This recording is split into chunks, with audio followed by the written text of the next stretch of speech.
It's Rima and Roshan coming to you from the Raja Mangala Stadium for the AFC Under-23 Championship. And tonight, the War Elephants head into their second round of games in the group stage versus Australia. And it's worth mentioning as well, the earlier kickoff, Iraq versus Bahrain, it ended in a 2-2 draw, and that leaves Thailand in a bit of a comfortable position, I guess, going into this game. Good result. Good result for Thailand.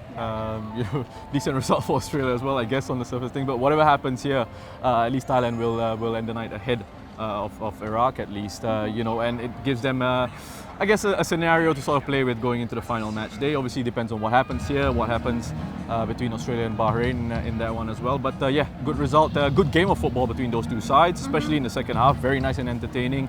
Iraq putting under Bahrain under a lot of pressure. Bahrain thinking that they'd won it. Marhoun with that goal in the 86th minute. And then Iraq came back with a very late equaliser in the 92nd. Mohammad Qasim with that equaliser there. His second goal in his last two games. So, a point for each of those two sides. Yep, and it's been a brilliant start, of course, for Nishino's boys. What sort of challenges do you foresee them having going up against Australia tonight?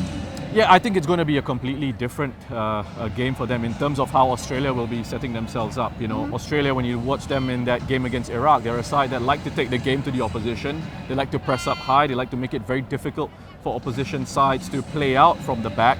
Right. And so that's something that Thailand will have to get adjusted to very quickly in this game. That's something they're going to have to expect.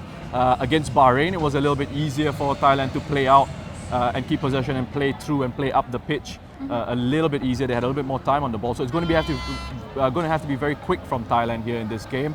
The technique has to be spot on from these players. They're going to be put under a lot of pressure. They've got to make sure that if they are playing out from the back under that pressure, that support arrives for the player on the ball. If they are going to look to bypass the press, then they've got to be smart about where they put the ball in the end. Make sure if they don't win the first balls aerially, that they've got players around to pick up the second balls. And I know you're very impressed with the quartet attack, the forwards from Thailand.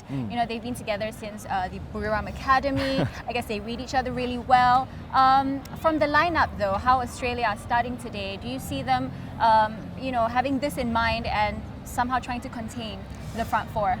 Well, I think they will be wary of the threat that Thailand possess in those attacking positions. I think, I spoke to Super Chok yesterday at Thailand's training, and he spoke about, the good understanding that they have in that front four from playing with Buriram from the younger days, playing together as well. Almost a telepathic understanding amongst each other about where they need to be moving into, when the timing of pass is right to be released into the runs that they're making. Yeah. So, that is obviously Thailand's big threat, that mobility in those forward positions. And Australia would have done their analysis on that. They'll be looking at, especially Super Chok, getting into those deeper positions, getting to positions in behind opposition midfield, making those runs on the outside of the central defenders, and looking to use the spaces that that might be available when the fullbacks, or maybe if Australia are playing with a back five, the wing backs exploiting, have left open for Super Chok to exploit in those areas. They want to be wary of Supernut's runs inside as well, and also with Anon drifting in from the right-hand side. Australia themselves, are, I think, very good on the ball. They like to keep a hold of it. They like to, again, play a nice passing, possession-based game. In that match against Iraq, there was a lot of time on the ball for the central defenders. Thomas Deng especially had a lot of time on the ball. He was involved a lot in their build-up and had to carry the ball forward through for them. But they've also got really nice rotations of positions. The only issue for them is getting that final delivery right, getting that breakthrough in behind deep-lying defenses. So it'll be interesting to see what sort of the approaches are from Thailand in a defensive perspective. Do they follow what Iraq have done to them and say, we're going to sit back a little bit deeper, try and invite you on and then use spaces in behind?